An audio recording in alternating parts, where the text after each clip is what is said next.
eu queria falar mais sobre essa questão do Foro de São Paulo e da América Latina. Em primeiro lugar, nós realmente não temos uma elite intelectual qualificada para enxergar e compreender a situação do Brasil dentro do quadro internacional. Mas ele não tem nem mesmo ideia do quadro internacional. O que o pessoal pensa a respeito do mundo no Brasil é diretamente condicionado por dois elementos: a mídia americana, o New York Times, a CNN, e a mídia nacional.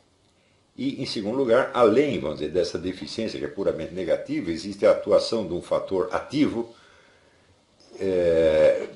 que é a hegemonia esquerdista da mídia, a qual não vem de hoje, a qual existe no mínimo há 60 anos. Na mais modesta das hipóteses, 60 anos.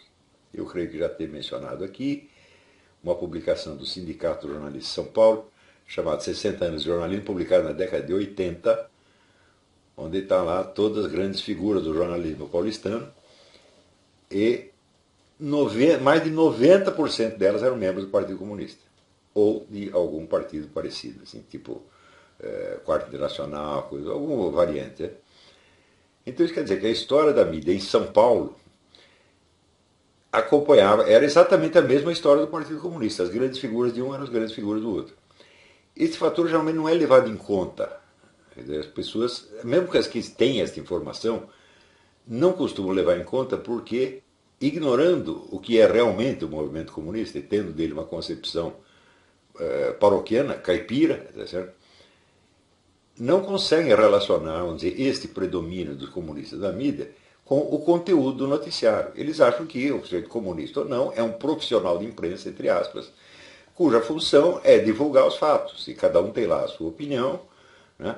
Mas ele não vai deixar que a sua opinião modifique os fatos.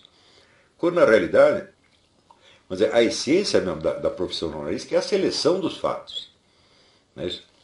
Como é que se faz um jornal? De manhã chega lá um funcionário chamado pauteiro, vai fazer a pauta é dizer, os assuntos que serão abordados na edição do dia, independentemente do noticiário internacional que possa vir pelas agências. Então, nesse momento, você já faz uma seleção, depende do seu critério de importância. Esse critério de importância é geralmente baseado no quê? Nos outros jornais. Quer dizer, aquilo que os outros jornais vêm considerando importante, será considerado importante na elaboração da pauta, a não ser quase impossível coincidência de que haja um pauteiro original que tenha lá suas próprias ideias e queira fazer uma coisa diferente. Coisa que eu nunca vi em 50 anos de jornalismo. Um colega meu do tempo do Jornal da Tarde, que era um homem inteligentíssimo, aliás, era professor de filosofia na USP, era o Rolf Kuntz. O Rolf Kuntz dizia que os jornais praticavam autofagia. Um só publica o que os outros publicaram. Então, um leu o outro e repete, o outro leu um e repete. E isso ficou assim no Brasil, sobretudo depois dos anos 60, 70, quando a mídia foi sendo unificada. Quer dizer, o sindicato das empresas jornalísticas, ele adquiriu como é que se diz, uma unidade de princípios maior, quer dizer, os vários donos de empresas de mídia passaram a discutir as coisas mais constantemente, e fizeram uma série de acordos, inclusive políticos. Tá certo? E isso aí uniformizou os jornais no Brasil inteiro. Além da uniformização empreendida pelas próprias empresas, havia uniformização ideológica empreendida por membros da redação. No jornalismo existe uma grande circulação de profissionais entre todas as redações. O sujeito que faz uma carreira inteira num só jornal é uma raridade. Existe, mas eu creio que não passa de 5%.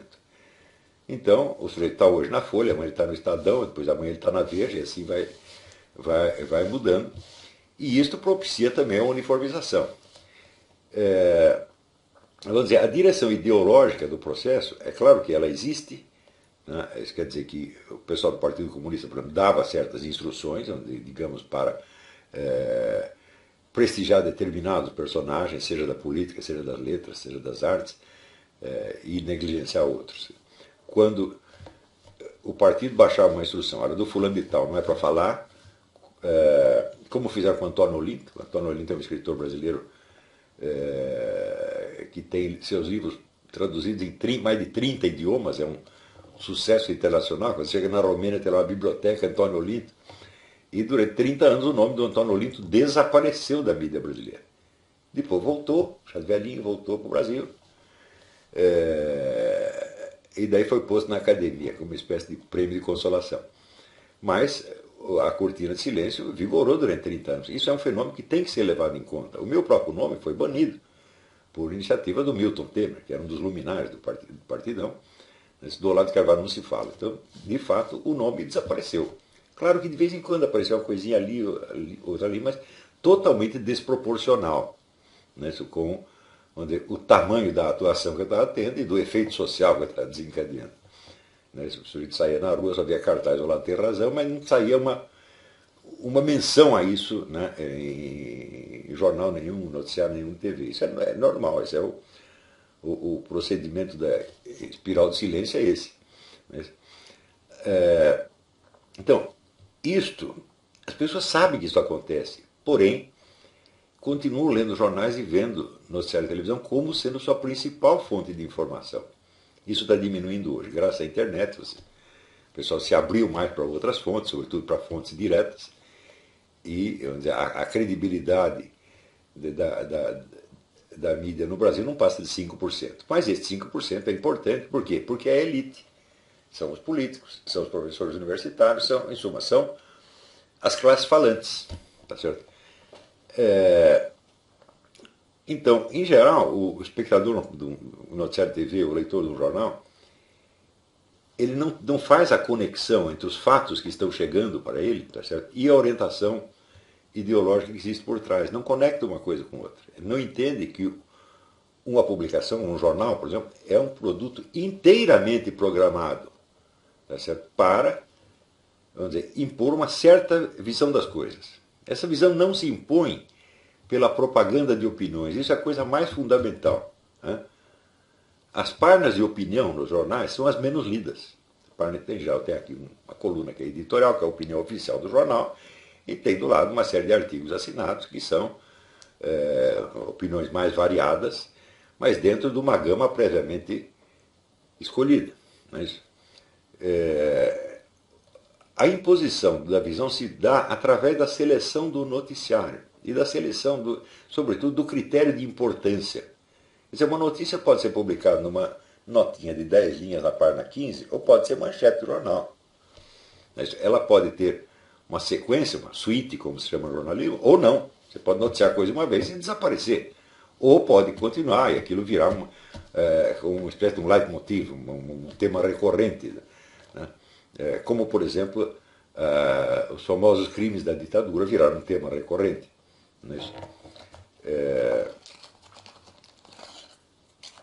E mais recentemente a corrupção virou um tema recorrente. Né? Se não quisessem, eles poderiam controlar isso noticiando só de vez em quando e sem relacionar uma coisa com a outra. Em suma, o jornalismo não é um traslado da realidade, ele é um produto planejado de antemão e que obedece vamos dizer, a uma padronização bastante rigorosa. Não é isso? Então, até o tamanho das matérias é programado. Hoje se faz. Antigamente se fazia um jornal da seguinte maneira: cada repórter escrevia a coisa que queria, do tamanho que queria, e daí tinha um diagramador incumbido de fazer aquilo caber nas páginas. Né? Então ele tinha que fazer um cálculo centimetrário, quanto ia dar, e desenhar. Os diagramadores eram tremendamente inventivos naquele tempo. Depois, a partir dos anos 70, já foi adotado no Brasil um sistema americano onde a página é pré-diagramada. E daí é o redator que tem que se esforçar para fazer a notícia caber no desenho que o diagramador concebeu. Por incrível que pareça, embora isso facilitasse o trabalho dos diagramadores, esse trabalho se tornou menos inventivo e não mais inventivo. Então os jornais começaram a se parecer terrivelmente uns com os outros, tá certo? E o estilo americano, que é aquele estilo limpo, tudo geométrico, arrumadinho, acabou por predominar sobre o estilo europeu, sobretudo italiano, francês, que eram páginas mirabolantes, desenhadas das maneiras mais inventivas. E, com isso aí, vamos dizer, tudo foi contribuindo para que o jornalismo se uniformizasse. E o fato de você copiar modelos americanos ajudava ainda mais a camuflar a orientação ideológica subjacente. Isso aconteceu em todos os jornais brasileiros, sem exceção, jornais e revistas. Se você pega a revista Veja, não há nenhuma diferença entre a diagramação da Veja e a da Time ou da US News and World Report e assim por diante. Tudo vai ficando exatamente cada vez mais uniforme, e esta uniformidade ela basta para induzir no leitor uma sensação de normalidade, que existe uma rotina, que as notícias acontecem durante o dia, durante a semana, e saem regularmente em tais ou quais publicações. Então, este fluxo de notícias que chega diariamente ao cidadão dá para ele a impressão de uma estabilidade epistemológica, por assim dizer, tremenda. Né? Então, vamos dizer, o tamanho que as notícias ocupam, por exemplo, dentro do jornal, é tido pela população imediatamente como um critério da sua importância. Se a coisa foi manchete 3, 4, 5 deles, então é tremendamente importante. E o pessoal não lembra de dizer o seguinte, peraí, mas isso aí não é um traslado objetivo da importância. Esta é a avaliação feita por um jornalista. Tá certo? Então, vamos dizer, o jornalista como mediador entre a realidade e o leitor, ele praticamente desaparece sob o anonimato das notícias. Então, quando sai lá uma matéria assinada, sei lá, João Pereira Coutinho, Reinaldo Azevedo, você sabe quem falou, mas as notícias você não sabe. Né? Então, só dois tipos de matérias são assinadas no jornalismo. As reportagens, que não se referem a um fato, mas a uma coisa uma coisa mais durável, um fenômeno qualquer mais durável, e que ocupa às vezes página inteira ou 2 páginas inteiras, e os artigos editoriais, artigos de opinião. O resto é tudo anônimo. E esta parte anônima é a que pesa, porque ela é que dá o traslado da realidade. O resto é opinião. Então o sujeito imagina, se ele lê uma notícia assim ou assado na Folha, ele imagina que a mesma notícia, mais ou menos igual, está saindo no Estadão. E hoje isso é verdade mesmo. As notícias são selecionadas por um critério uniforme e até redigidas de uma maneira mais ou menos uniforme. Então, a impressão de estabilidade e de realidade que isso dá nas pessoas é uma coisa monstruosa. Na televisão acontece exatamente a mesma coisa, que essas coisas são recortadas para aparecer durante um tempo X, né, com uma voz Y, assim, assim, assim, e diariamente aquilo retorna. E vamos dizer, o jornalismo como forma-mente, o jornalismo como estrutura de interpretação da realidade, nunca é discutido, nunca. Isso não entra em linha de conta na preocupação da maior parte das pessoas. Elas partem do material trazido pelos jornais, esses materiais são os fatos, e daí, com base nesses fatos, nós desenvolveremos as nossas opiniões. Ou seja, na sua cabeça você cria uma divisão igualzinha a que tem a estrutura do produto. Aqui tem a página de opinião e ali tem as notícias. E olha, é evidente que, na prática, é absolutamente impossível você redigir uma notícia sobre o que quer que seja se você não tiver alguma visão pessoal da coisa. Você mesmo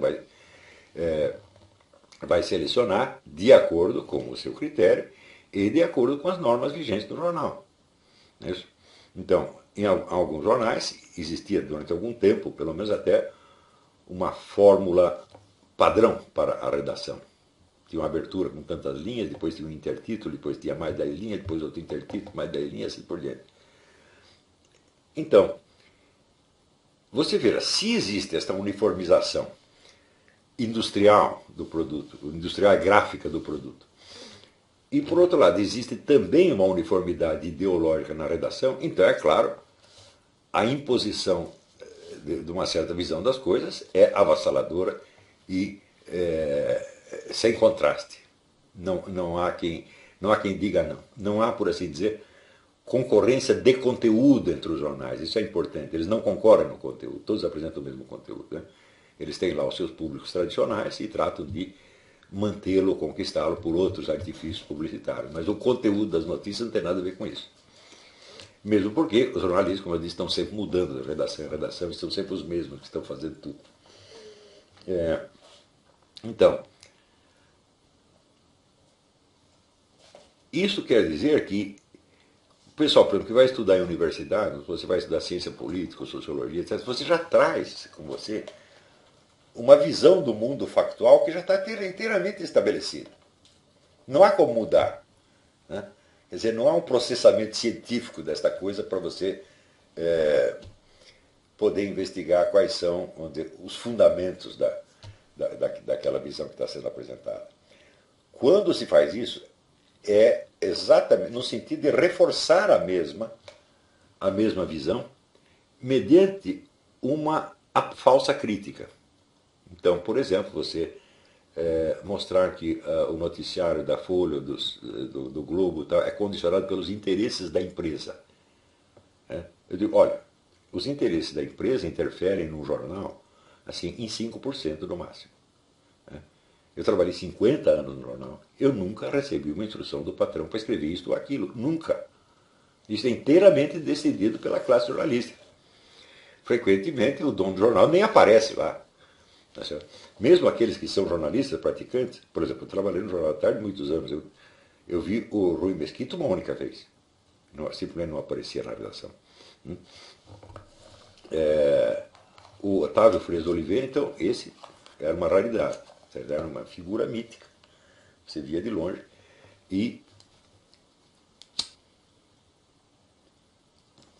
Então, quando se faz uma análise da empresa, se faz análise pelos cânones marxistas tradicionais. Quer dizer, aqui existe uma classe dominante, existem os proprietários, existem os interesses de classe, e, naturalmente, o jornal deve refletir os interesses de classe. Então, se analisa por este lado. O que camufla a coisa mais ainda, porque você está vendendo um jornal noticiário inteiramente recortado por uma mentalidade comunista e ainda condenando essa mesma mentalidade por ser capitalista. Então, eu posso dizer que isto é um massacre informativo. E é isso que nós vivemos no Brasil há muito tempo. No Brasil, de maneira muito mais vasta e uniforme do que, acho que em qualquer outro país que eu conheça. Aqui nos Estados Unidos, você tem uma certa uniformidade no jornal, mas não é tanto. E você tem sempre o fator rádio, que é a coisa mais popular, é o veículo mais popular, e que, em geral, se opõe à mídia impressa. Né? Em outros países também acontece a mesma coisa. Você vê jornais de direita, de esquerda, jornal conservador, cristão, protestante, etc. Aqui não tem, no Brasil não tem essas coisas. Então, graças a isso, a nossa visão, não só da situação nacional, mas sobretudo da internacional, é monstruosamente recortada e caipira. Isto é geral. E nunca se fez um estudo a esse respeito.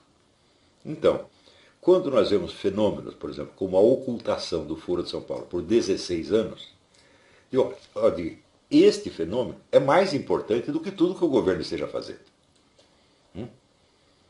Você não pode esquecer o seguinte, que as decisões de um governo, as decisões do presidente da República, por exemplo, elas têm que ser discutidas no Ministério, depois passam pela Câmara dos Deputados, passam pelo Senado, cria um bafafá, tem uma discussão pública e no fim aquilo vira uma decisão oficial ou não.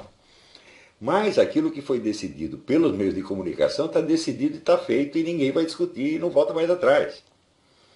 Então isso quer dizer que esse pessoal tem nas mãos os meios de divulgar o que quiser e, sobretudo, ocultar o que quiser. Então, isso quer dizer que, com uma visão padronizada dos fatos, que opiniões você pode desenvolver, senão aquelas que são compatíveis com essa visão dos fatos? É mesmo que seja, eu sou contra, por exemplo, eu sou contra o aborto, eu sou a favor do aborto. Eu digo, bom, você é contra e a favor nos termos daquilo que foi noticiado, a partir, vamos dizer, do material disponível e, sobretudo, a partir do material indisponível. Quer dizer, aquilo que você não sabe não vai ser levado em conta na sua opinião. Não é isso? Então, nós vemos fenômenos no Brasil que, vistos um pouco de longe, se tornam assustadores.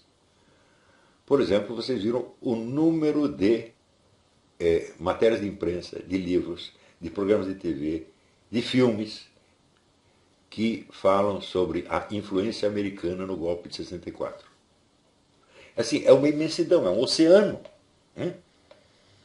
Então, qual é a base factual disso?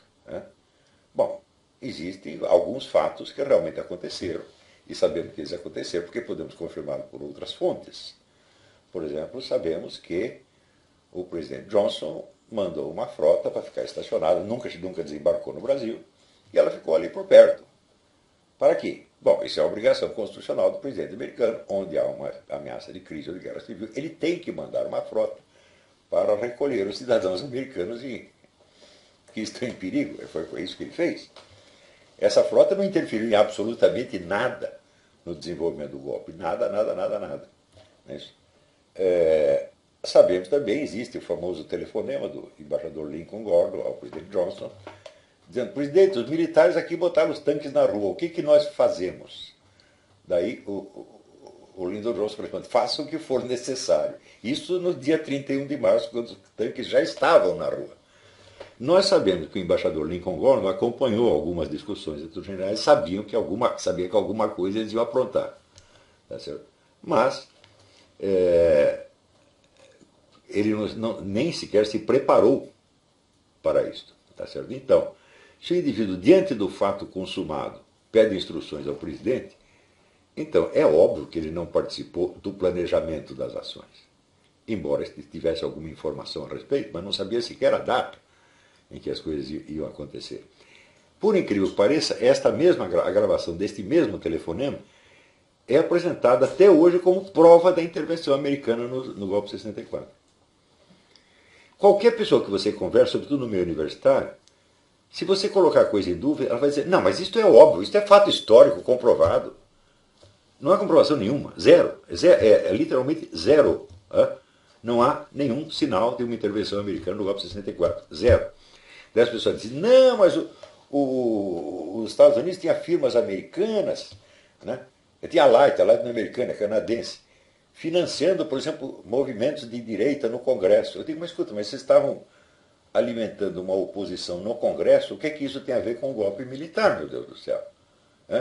Se esperavam agir através do Congresso, então, certamente, não era com o golpe militar que eles contavam. Então eles citam, por exemplo, organizações, tinha o tal do IBAD, Instituto Brasileiro de Ação Democrática, tinha dinheiro americano, dinheiro da Light lá, de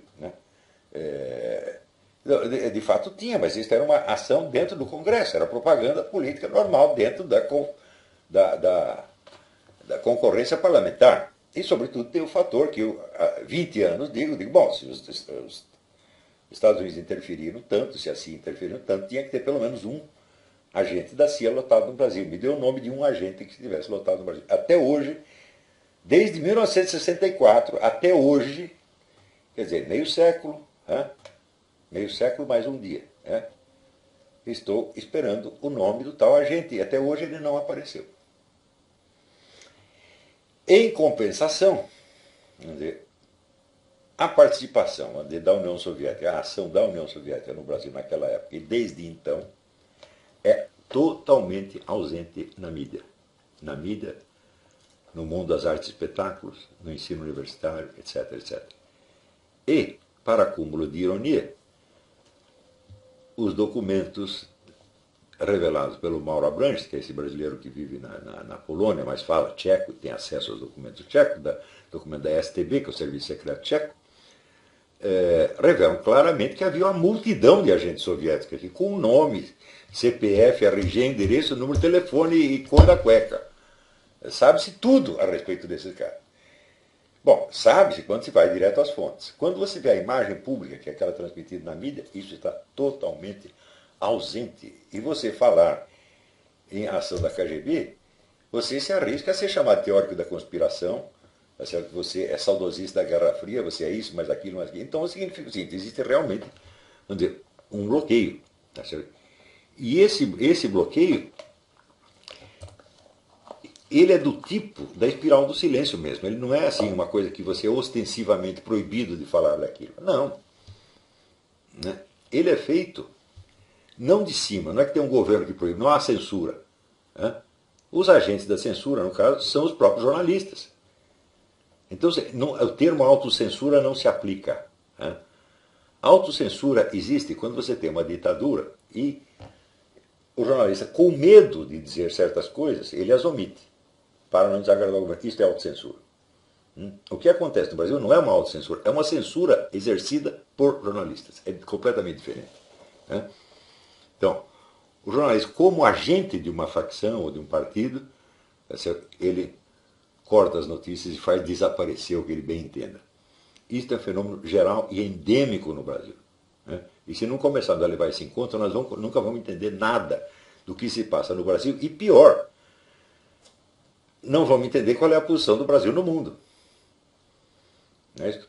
Você hoje, ainda você vê, quando você lê os documentos do PT, as discussões internas do PT nos últimos meses, que são muito interessantes, né? Você vê que ali circula livremente a opinião de que o impeachment da Dilma é intervenção imperialista do governo americano. O governo americano está derrubando a Dilma. Eu digo, mas o governo americano não é o Barack Obama? O Barack Obama não é o sujeito que favorece a esquerda em tudo, não só nos Estados Unidos, mas no mundo. Então por que ele estaria contra a Dilma, meu Deus do céu? E, então, nesses meios as pessoas acreditam realmente nisto. Acreditam, em parte, é claro, na base da autopersuasão histérica. Porque, vamos dizer, a revolta popular que eclodiu contra eles é para eles um fenômeno inexplicável.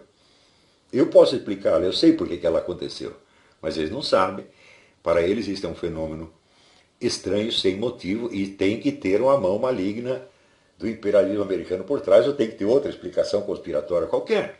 E eles estão se apegando a isto, tá certo? Realmente como avestruzes, que não querem ver o que está acontecendo e preferem inventar um outro cenário que os tranquilize psicologicamente. Embora a situação seja muito ruim, eles acreditam que se eles entenderem a situação, eles podem manipular. Então isso é mais um golpe imperialista e nós temos que reagir a isso. Ou seja, eles estão repetindo o script de 1964.